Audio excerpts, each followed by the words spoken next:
Well, the Lord be with you. We are in Psalm 37. Psalm 37. So turn to that, please. The title of this lesson, I've titled it An Old Man's Wisdom. And I'm not sure whether I'm talking about David or I'm talking about me. I think a little bit of both. The reason that we know that this Psalm 37 was written by David when he was in a senior citizen is later on in the psalm. In verse 25, it says, "I was young and now I am old, yet I've never seen the righteous forsaken or the children begging bread." So David, and we know David wrote this psalm, and it is so when he is aged, not sure how old he is, but apparently toward the end of his life. And what David is saying when you read the psalm, and this is a pretty long psalm, we're not going to read the entire thing together. We're going to read bits and pieces. But what David is kind of attempting in this psalm, it's very similar to what Solomon did in the book of Proverbs, is the fact that David is giving kernels of wisdom to through a psalm, and as something that he has learned through experience, through living life on this planet for a long time. He has learned some things, and those things he is going to share with us, and he shares with us in a relatively long psalm. Now, there is a lot of repetition in this psalm, and it basically has a couple of different themes, and he continues to go back and forth with them. This psalm is actually called an anachronistic psalm, which means that in the original language in Hebrew, it begins with the first letter of the Hebrew alphabet, and the next verse begins with the next letter of the Hebrew alphabet. And so as you go through it, this was an aid for people to remember the psalm. If you were singing the psalm or you were reciting the psalm, it was a musical aid in terms of remembering it. We don't get that because it's written in English, and it doesn't do the same thing for us. We don't have that repetition here. But it was in the original language, which means there's a certain amount of repetition here of repeating the same theme over and over, but looking at it in a different way, so that eventually when you get through the end of this psalm, you have a pretty good view of what David's thinking about, because David's come at it from so many different angles. And so in any case, this is an old man, or this is a man that has been walking with God for a long time. And in his walk with God, he wants to share some wisdom with us. There's a Danish proverb that says that old man's sayings are seldom untrue, and I'll go with that as well. David is speaking not out of head knowledge, now not out of book knowledge, not out of reading other scripture. David is now speaking from his own personal experience in terms of what he's lived and what he's seen. And I may be bold enough to suggest that if we can understand what David is pointing at here, what he's telling us, what he's sharing with us, if we can get a grasp of this, this may be something that will change our life. It'll change the way we view things.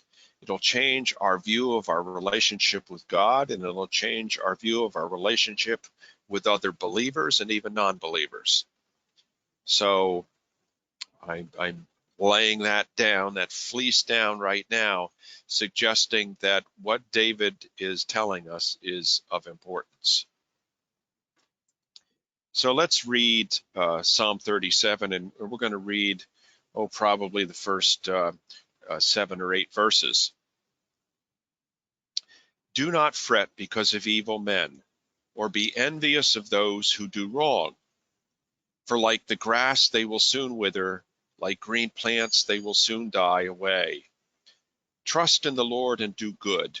Dwell in the land and enjoy safe pasture. Delight yourself in the Lord, and he will give you the desires of your heart. Commit your way to the Lord, trust in him, and he will do this. He will make your righteousness shine like the dawn, the justice of your cause like the noonday sun. Be still before the Lord and wait patiently for him. Do not fret when men succeed in their ways, when they carry out their wicked schemes. Refrain from anger and turn from wrath. Do not fret, it leads only to evil. For evil men will be cut off, but those who hope in the Lord will inherit the land. A little while, and the wicked will be no more. Though you look for them, they will not be found. But the meek will inherit the land and enjoy great peace. There's some great themes running through this psalm, and again, you can hear echoes of other psalms that we've already studied here. But I think the two that that we get right away are in the first verse. Is do not fret because of evil men, or be envious of those who do wrong. Now, so David is saying that, and we have to preface this by saying David knows and understands that there are two camps. There are two worlds. There is the world of those that believe in God Almighty. There's those in covenant with Yahweh.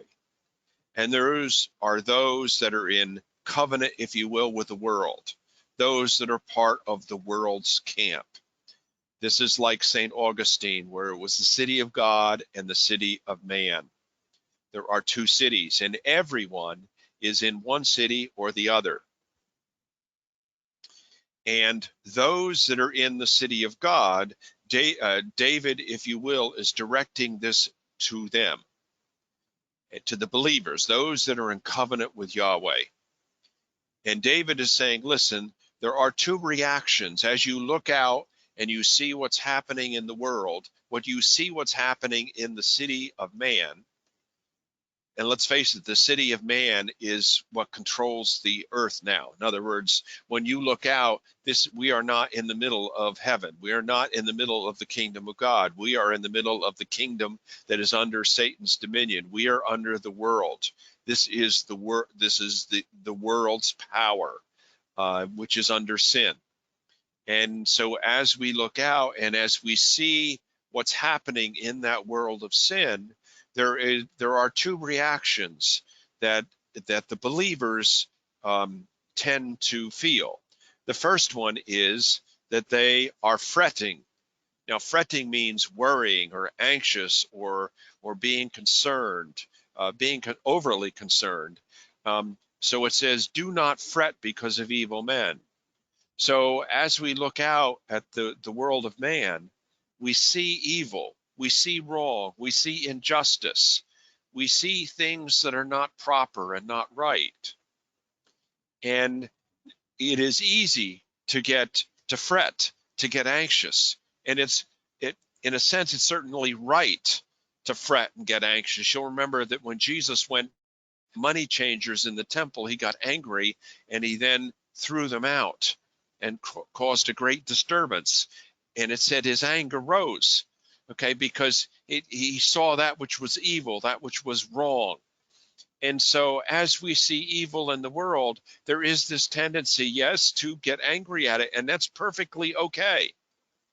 As long as there's a point in terms of fretting or getting angry or getting anxious where it begins to weigh you down, when it begins to grind you down, to like you're in a mortar and pestle, and the evil of the world tends to just, even if it's not personally directed to you, it begins to just bear down against you, and you kind of become despondent, and you lose sight of the fact that God is in control, that Jesus is on the throne. Instead, you see the world, the city of man, and it's terrible. So there is this David saying, listen, yes, it is. but do not fret over it. Do not be despondent. Do not let it cause you to lose sight of what is true and what is real.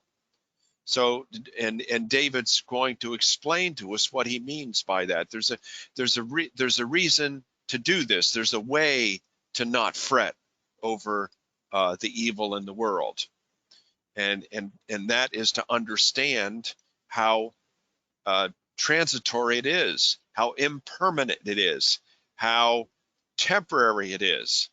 And David kind of explains that, talking about grass, you see that one day is green, but then it withers and it is then gathered up and burnt.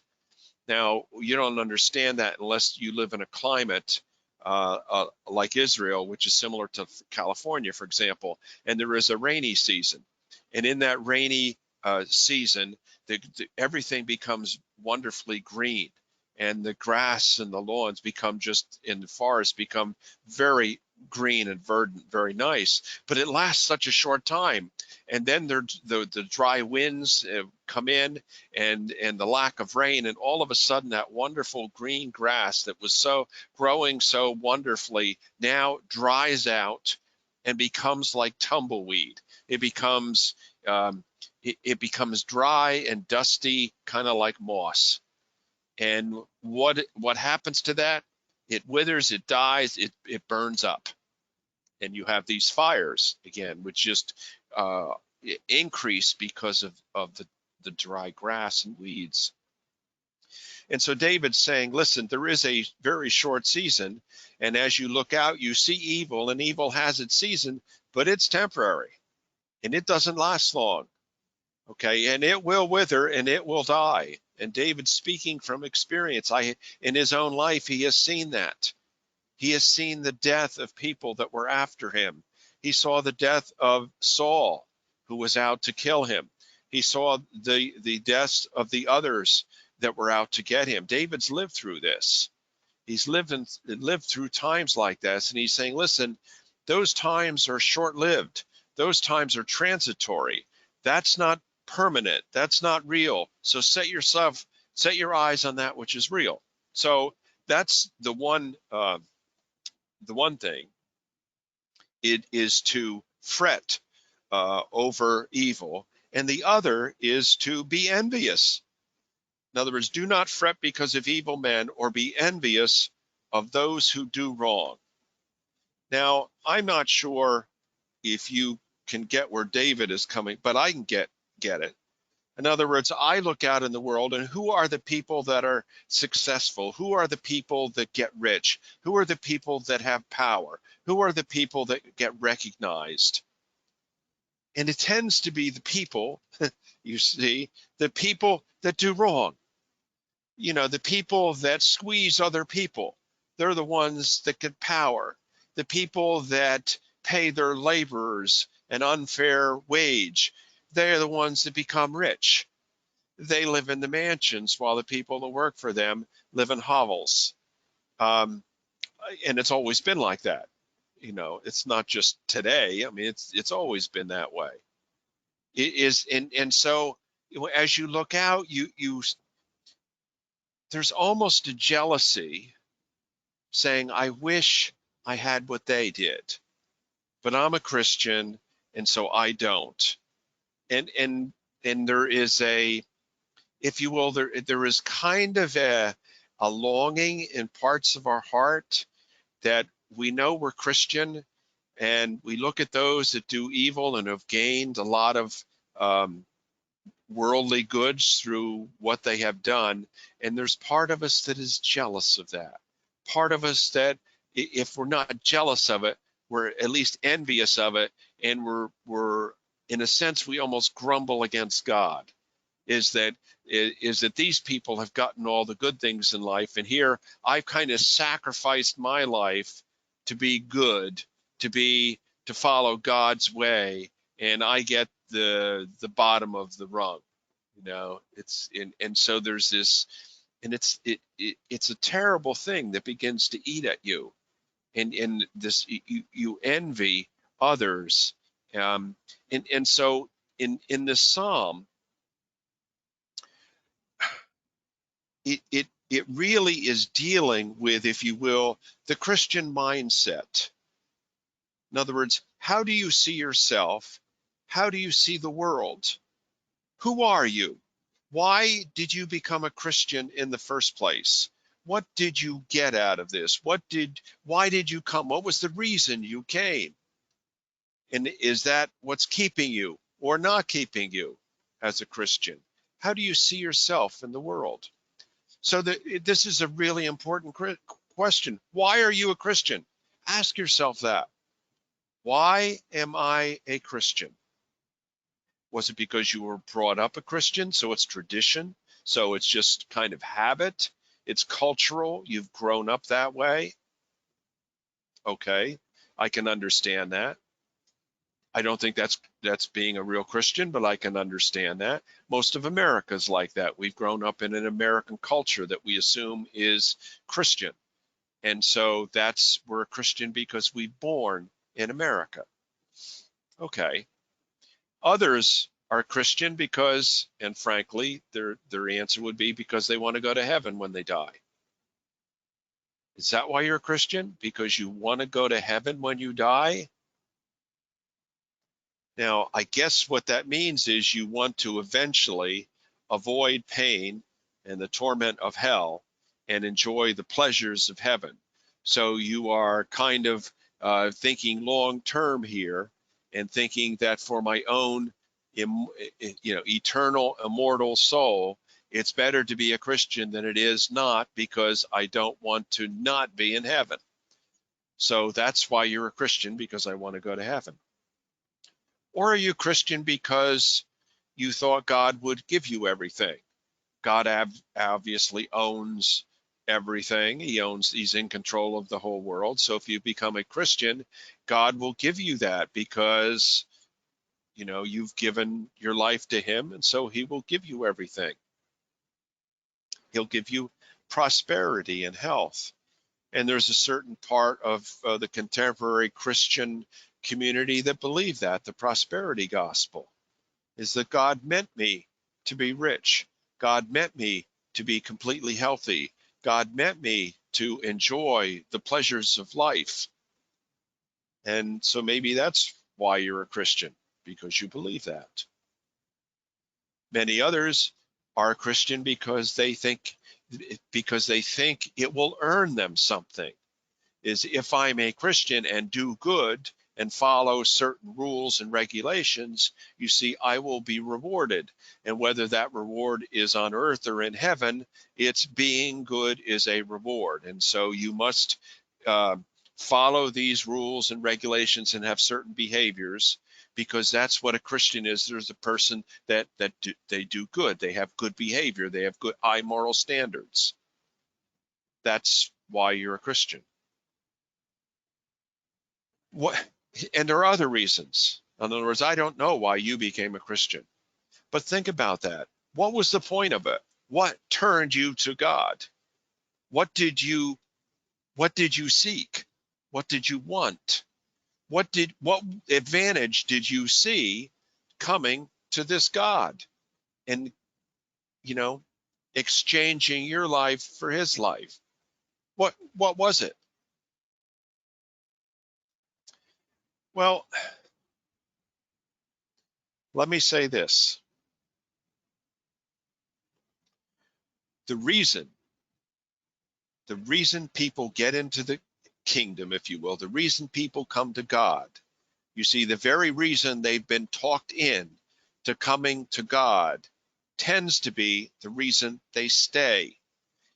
Their Christian life, you see, is dependent on their entrance. How they got in then has to continue for them to maintain there. So, for example, if you came to God because you held up your hand in a service and they said, if you want to go to heaven, raise your hand, and you don't want to go to hell, and you raised your hand, you see, your Christian life from then on is still based on the fact that what you do, what you think, and whatever is the fact that you don't want to go to hell, that you want to go to heaven. That's going to be your behavior mode. And I'm just going to warn you right now that That's not scriptural. That is not scriptural. That is absolutely not Christian.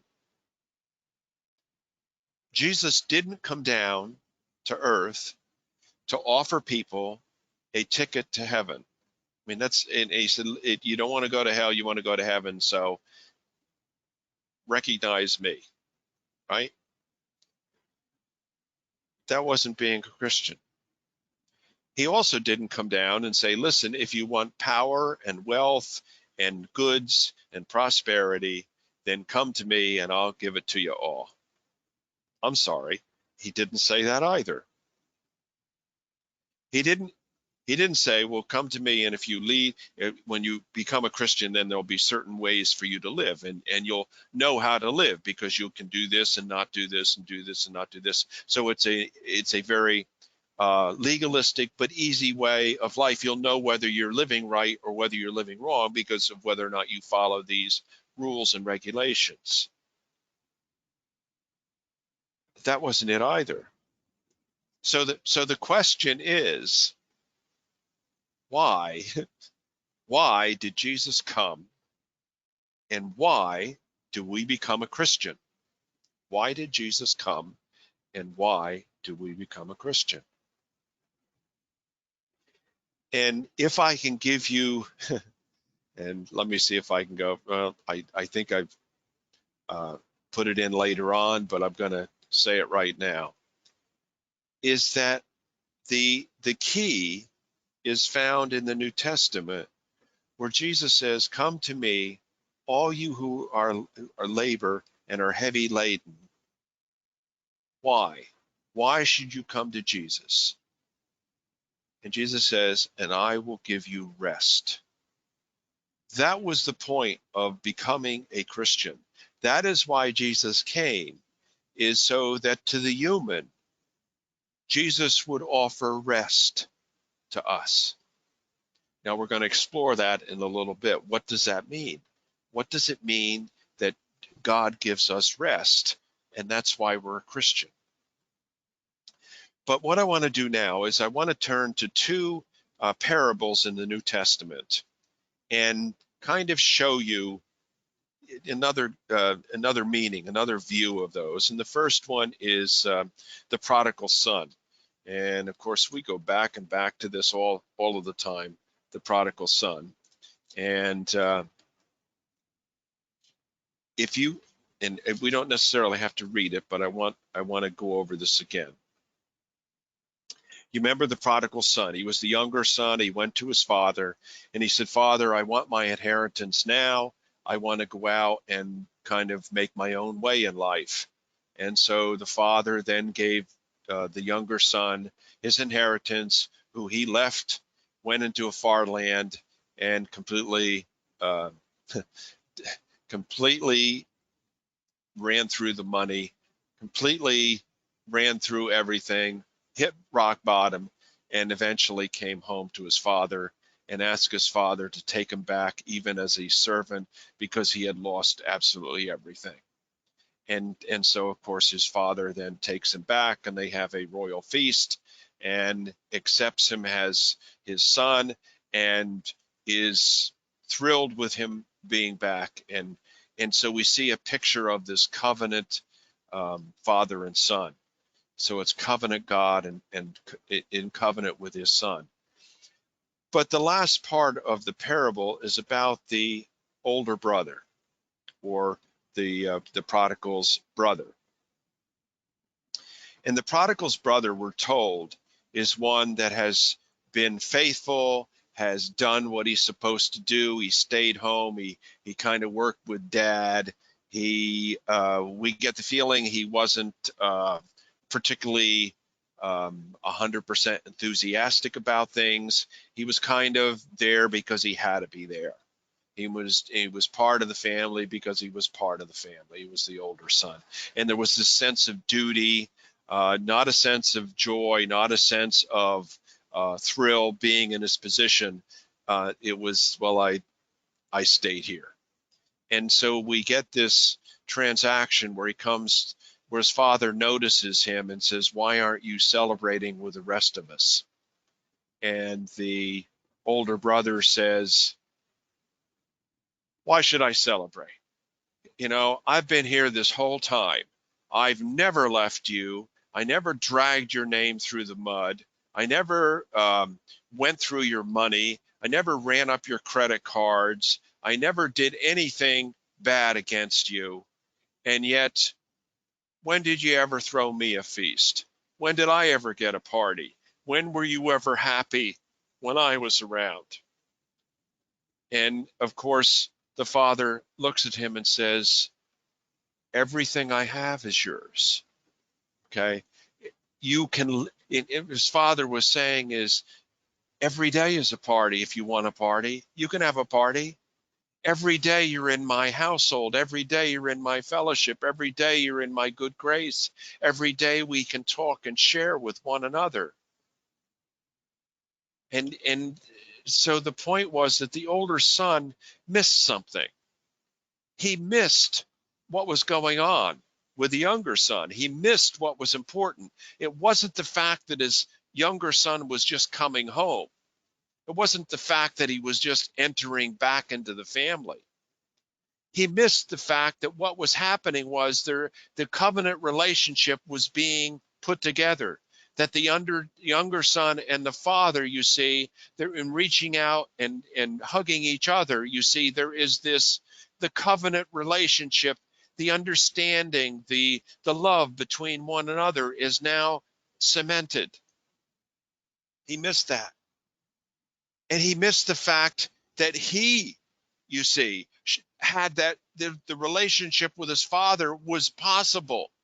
He was there in his household and his father loved him and his father had given him everything, and he had completely missed it. Completely missed it. Just it hadn't seen that the fact that what was important was a relationship with dad, was the fact that I'm part of the family, was the fact that my dad and I share all things. He completely missed that. He was thinking about parties. He was thinking about wealth. He was thinking about prosperity, you see. He wasn't thinking about relationship. He had missed it. He was as far from his father as the prodigal son was when he was in a foreign land. And yet he was living with him. But he missed the whole point. He missed the whole point of family. He never saw what it was all about. Instead, he's the one fretting about evil. He's the one saying, well, I wouldn't do that. Or, oh, look at someone out there. They're getting more than they should. Or look at my son, my brother who's coming home and my father's showering all this on him. That's just not right.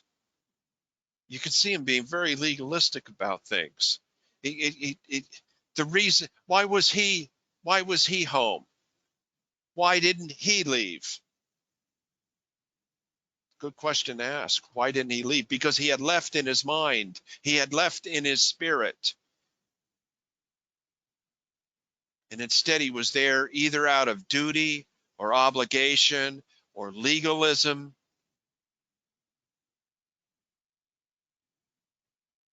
Why was he still there? And he had missed it.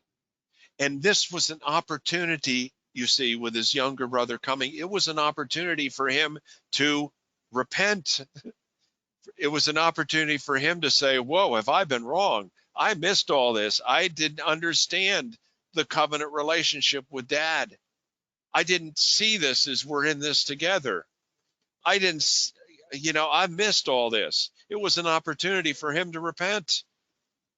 He could have come to his father and said, Dad, I've been so wrong about things. I've seen things incorrectly. I've had a different lens on my glasses here. I've filtered it through my own needs and wants.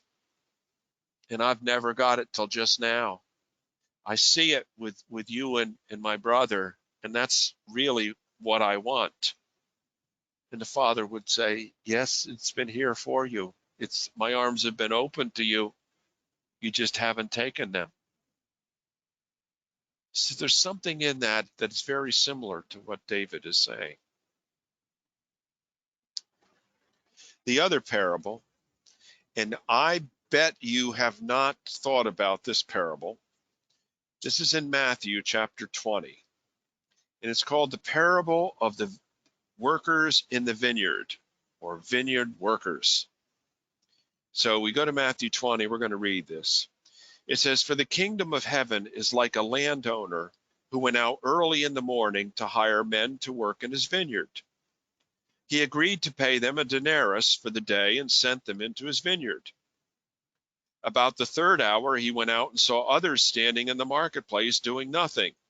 He told them, 'You also go and work in my vineyard. I'll pay you whatever is right.' So they went in. He went out again about the sixth hour and the ninth hour and did the same thing. And about the 11th hour, he went out and found still others standing around. He asked them, 'Why have you been standing here all day doing nothing?' They said, 'Because no one has hired us.' He said to them, 'Well, you go also, work in my vineyard.' When evening came, the owner of the vineyard said to his foreman, 'Call the workers and pay them their wages, beginning with the last ones hired and going on to the first.' The workers who were hired about the 11th hour came, and each received a denarius. So when those who came were hired first, they expected to receive a lot more. But when they received it, they began to grumble against the landowner. 'These men who were hired last worked only an hour. You have made them equal to us who have borne the burden of the work and the heat of the day.' They were jealous. Okay? They were jealous. This was not fair. They saw it as not fair, right? But the landowner said, 'Friend, I am not being unfair to you. Didn't you agree to work for the denarii? Take your pay and go. I want to give the man who was hired last the same as I gave you. Don't I have the right to do what I want with my own money? Or are you envious because I am generous?'" Now, why in the world would Jesus give that kind of a parable? And he said it was about the kingdom of heaven. So, and again, I know there's something immediately in us that says, this is not fair. And I think it's our independent American spirit, I really do, is that the landowner went out, and as you know, they would stand on the street corners. This still happens in parts of our country today, is that a lot of the immigrants particularly, or the workers, they will congregate in a certain area. And in the morning, the people that need laborers for the day, they will hire them by the day. They'll go with their pickup trucks and their buses to the certain area, and they'll say, okay, if you want to work, get on board and you can work for the day. And there's a certain amount that they will pay them. And so that's what happens. And that's what happened here, is that he went out first thing in the morning. He needed people to work in the vineyard. And he said, listen, if you want to work today, I have work for you. I will pay you a denarii. So let's say $100. I'll pay you $100 to work today. So they went in and they were fine. I mean, this was great. They had work. They had something to do. They were going to get paid a fair amount. And so there's no problem whatsoever. But a couple hours later, the landowner goes, well, we really need more workers. So he went back down and he saw some others. And he said, listen, come on, I can give you work for the rest of the day. And they said, fine. So they hopped on board. And he did it again and again. And then he did it later on in the afternoon. He went out and there were still men standing there. He said, well, wait a minute. Where have you been all day? I have come down here numerous times and have hired people. I didn't see you guys. And they said, well, nobody else would hire us. And we've been going from spot to spot trying to get work for the day. And frankly, the day's almost over and we haven't earned a nickel. It's a bad day. And the landowner, with a heart of gold, says, well, I have some work. It's only a couple of hours, but come on, I'll work. I'll give you work. And they went, fine, it's better than nothing. So they got in the bus and they went to the vineyard and they worked. So at the end of the day, they're going to pay all the day workers cash. So he tells the foreman, okay, pay everybody cash. And I want you to pay everybody a denarii, $100. Now, if there's something inside of it, says, well, that's not right. Somebody only worked 2 hours and they're getting $100, and then somebody worked 8 hours and they're getting $100. That just doesn't seem fair. Oh, wait a minute. Who's to say what's fair here? What was fair was the agreement to work, and he would pay them. What was fair was to give the workers, he entered into a verbal contract in the morning. If you work, I'll pay you $100 today. And that was fair.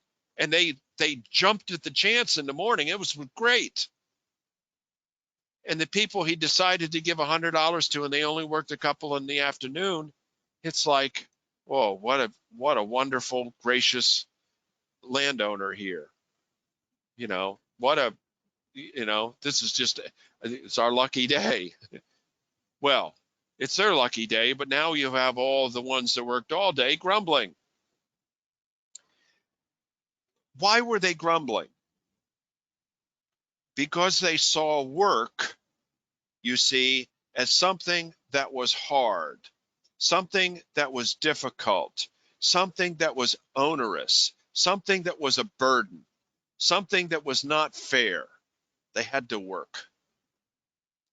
And so if they had to do something that was unfair and work all day long, and then someone else only had to work a little bit, and they got the same that they did, you see, that's not fair, because work is dirty, work is sweaty, work is hard.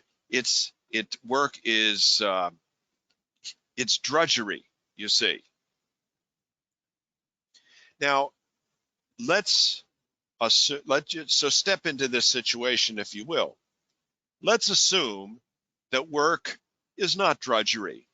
Let's assume that this work was now it's work, yes, but this work was comfortable. It's nice being out in the sun, in the Tuscan hills, taking care of a vineyard, the smells, the sights, the sounds. And yes, I'm doing manual work, but it's not unreasonable. I mean, I'm not splitting the stones or rocks.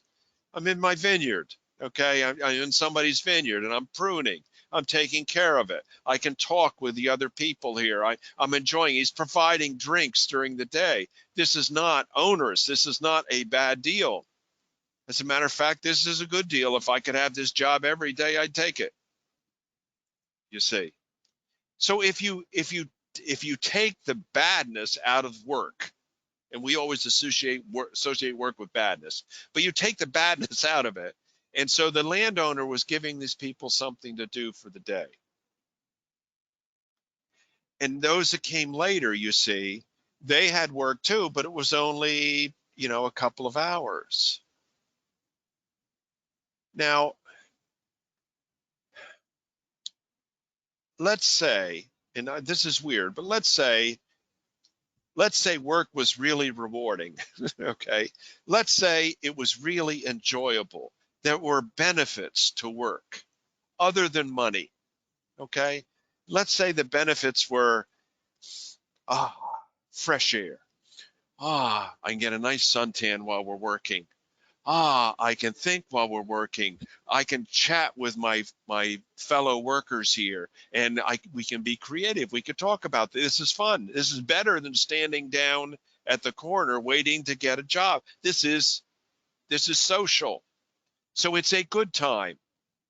And they probably have breaks, and they take their breaks. They sing a couple songs. They tell jokes. This is nice, you see. And so the people that came later in the end of the day, it was nice to them too, but they didn't get to experience the good things that went on all day, right? They only had a couple of hours to experience that. So they didn't get the full benefit of work. They got the money, but they didn't get the benefit. Now, when you look at it that way, you see it changes. The story changes a tad bit when you take money out of the equation. Now, if you take money out of the equation, you see, you can almost see what Jesus is getting at. And I want you to think about the Christian life. I want you to think about people that become Christian. You see, some people become Christian. God calls them at the beginning of the day. God calls them when they're young. Okay, and the covenant goes, the arms go out to them. They reach out and they hold on. They say, yes, thank you. And so they become Christian their whole lives. Others wait until midlife, and for whatever reason, then they come to the Lord. And maybe they've sown wild oats, and maybe they've tried other things, and maybe they've had big houses and cars and lots of money. But they come to the Lord. The Lord presents himself to them and says, hey, you want to come into the vineyard? And they come, you see. And then there's others at the very end of their life. They've lived a life that may have been successful in the world's eyes, or maybe it hasn't been. But at the end of their life, they're confronted with God, that God comes to them and says, I love you, I care for you. And yes, I know you're older, and I know that your time is almost up here on earth. You only have an hour, you only have a couple hours to work in the vineyard. But I will take you, and I will pay you what I've paid everyone else. And so, are there deathbed confessions? Absolutely, there are deathbed confessions. Are there confessions of people turning to the Lord at the end of their life? Absolutely, there are. And does God give them what he gives those that have been Christian their whole life? Absolutely.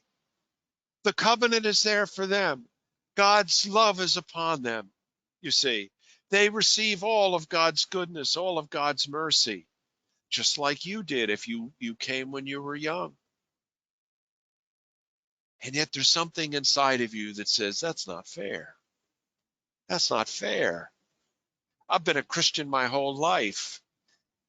I haven't been able to go around and enjoy myself. I've never got drunk. I've never had wild parties.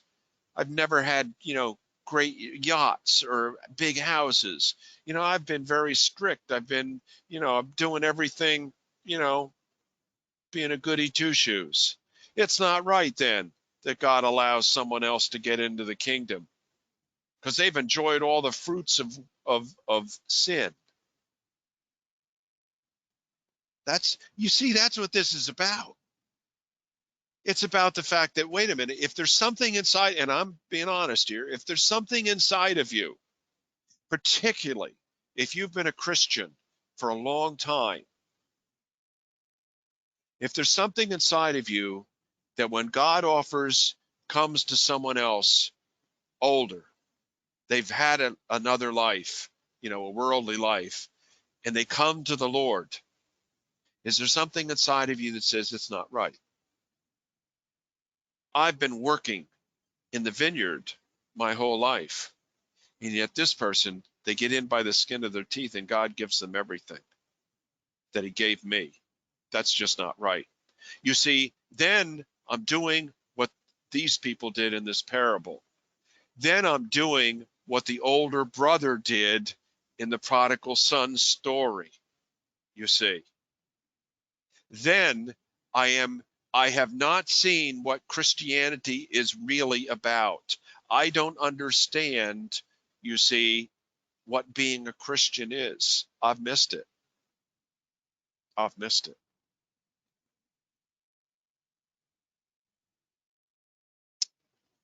So what is being a Christian?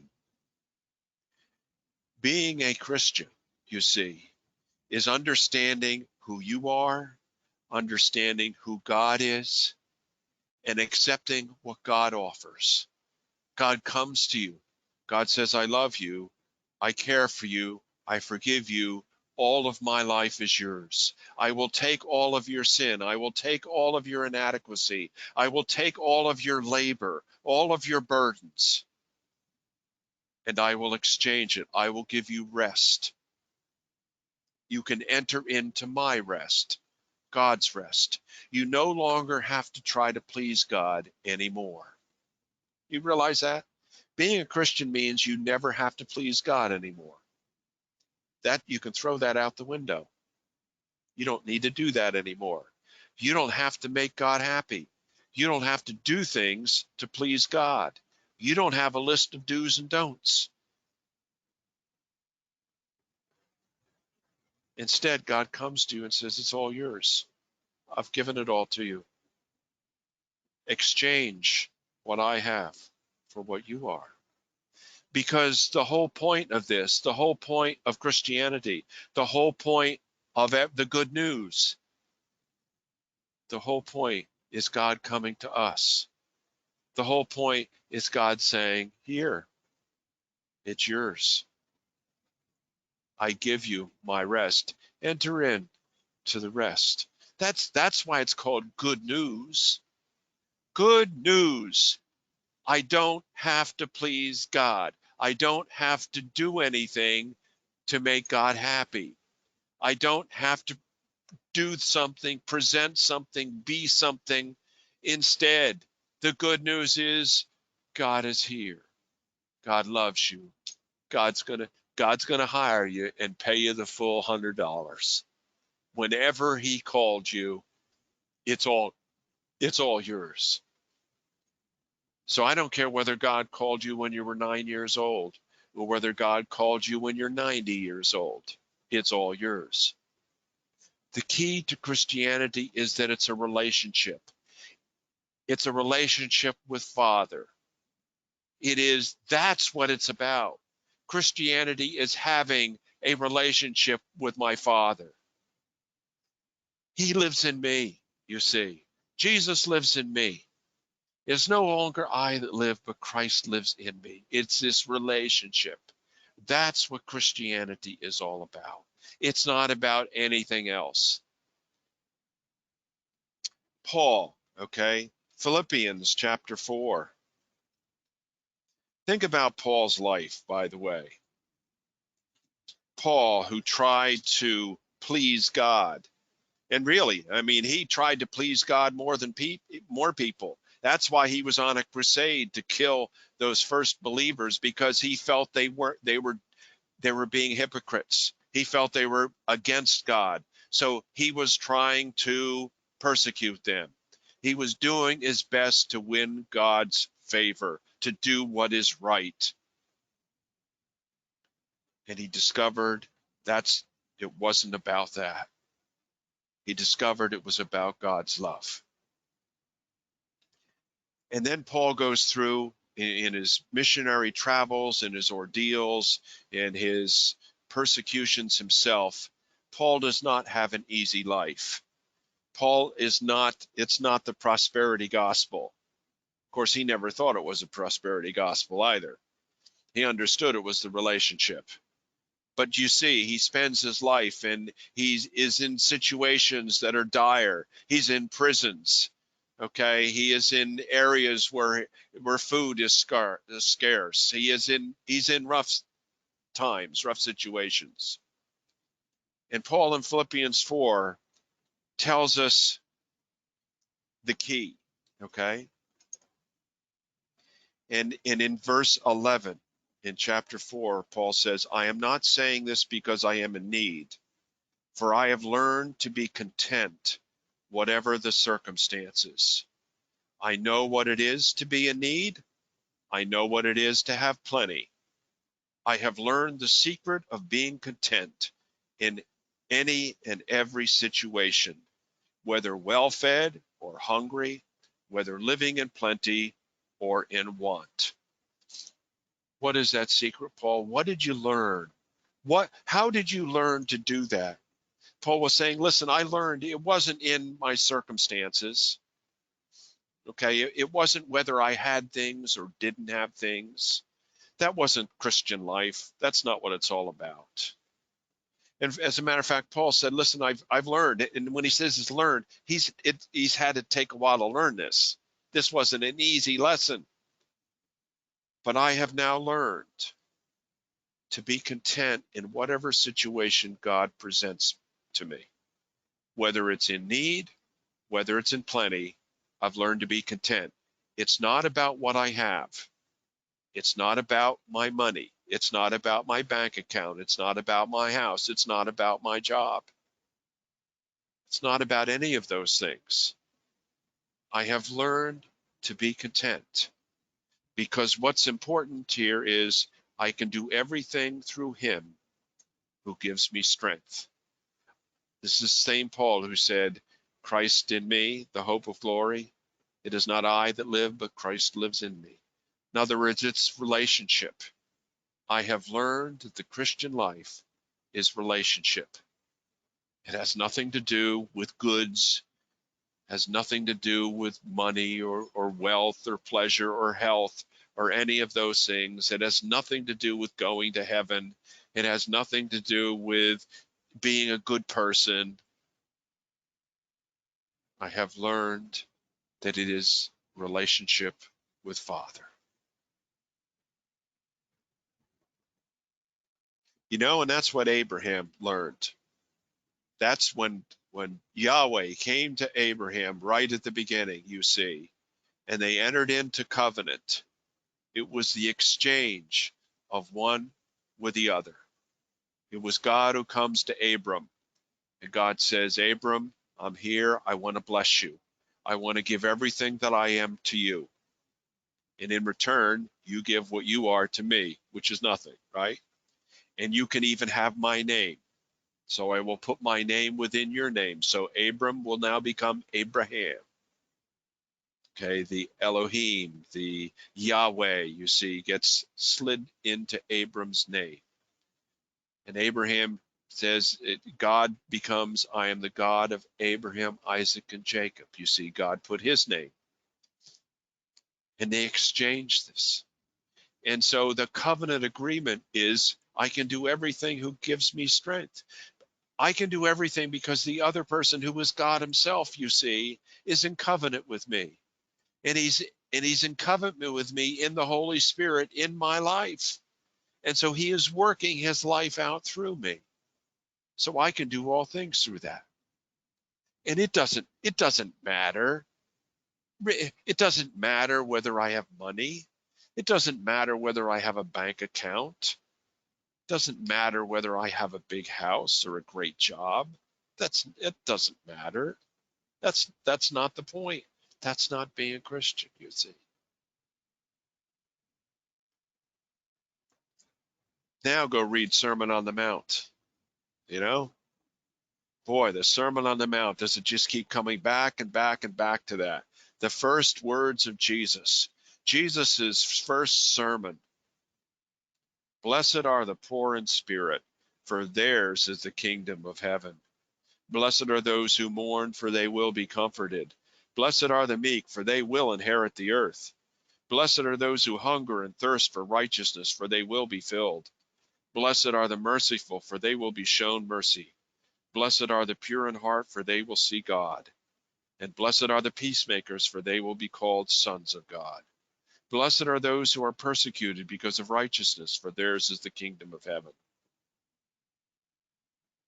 If you keep reading the Sermon on the Mount, if you read through that chapter and the next chapter, Jesus talks about money. He talks about things that you need. He talks about clothing. He talks about food. Read it in light of what I've just said here. Okay? Read it in light of that. This is what Christianity is, and these are marks of the Christian.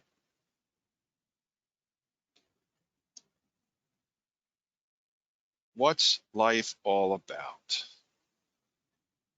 And what most people say is, what's in it for me?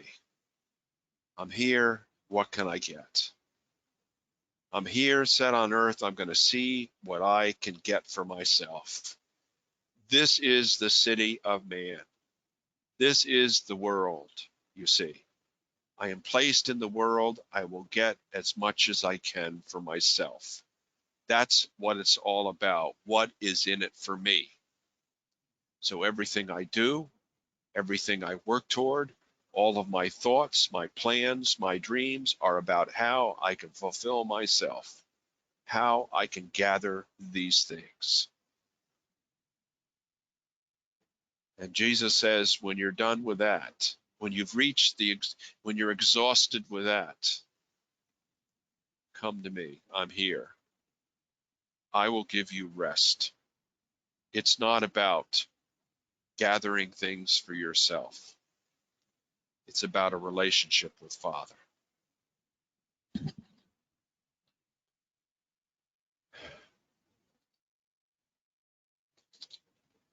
So let's go back to Psalm 37.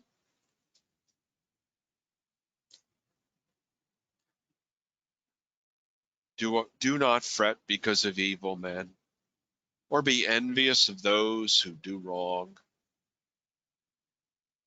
Trust in the Lord and do good. Dwell in the land and enjoy safe pasture. I like that. Dwell in the land and enjoy safe pasture. Safe pasture. God offers us a safe pasture. He offers us rest. Commit your way to the Lord. Trust in him, and he will do it. He will make your righteousness shine like the dawn, the justice of your cause like the noonday sun. Yes, and the other thing is that we look as humans, we have a very short perspective.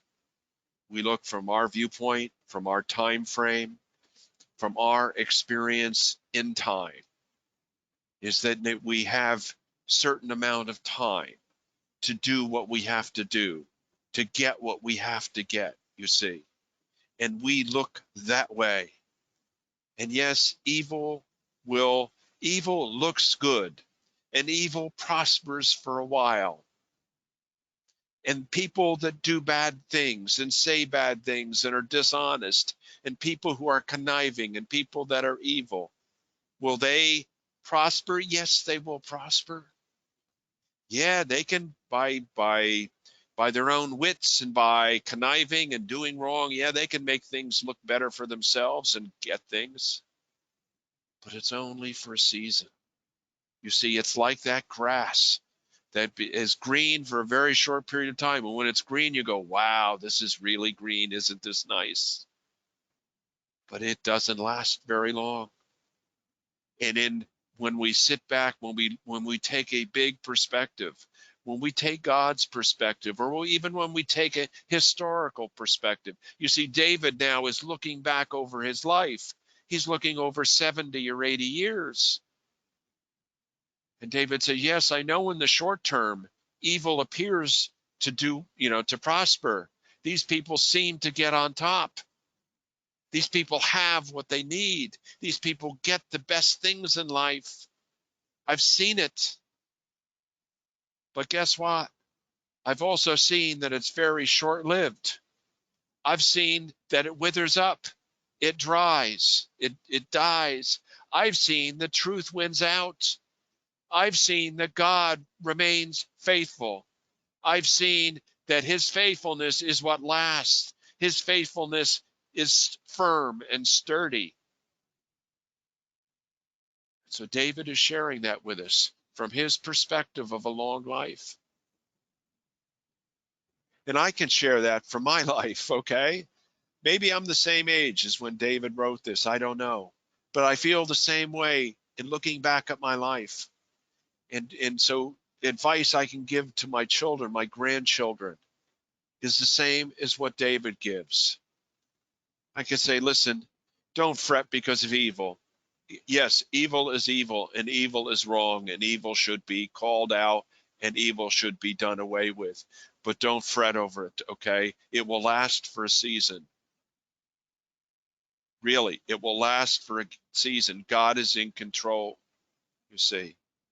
And don't be envious of the people that do wrong. Don't be envious of others who appear to get the honor, to get the power, to get the money, to get, everything. Don't be envious of those people. They won't last. The reputation won't last. It'll dry up. It'll die. You see, I can tell my kids that, my grandkids that. looking back. Yeah, I have learned. I have learned over my years that that's true. I have learned that God will make your righteousness shine like the dawn and the justice of your cause like the noonday sun. Yes, I have learned that. I have learned that. Wait for the Lord and keep his way. He will exalt you to inherit the land. When the wicked are cut off, you will see it.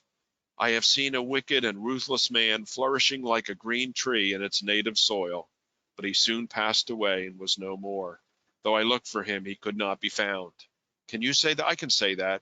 I have seen men. I have seen wicked and ruthless men flourishing like a green tree in native soil, but they soon passed and they were no more. And though I looked for them, I couldn't find them. Consider the blameless, observe the upright. There is a future for the man of peace. All sinners will be destroyed. The future of the wicked will be cut off. But the salvation of the righteous comes from the Lord. He is their stronghold in time of trouble.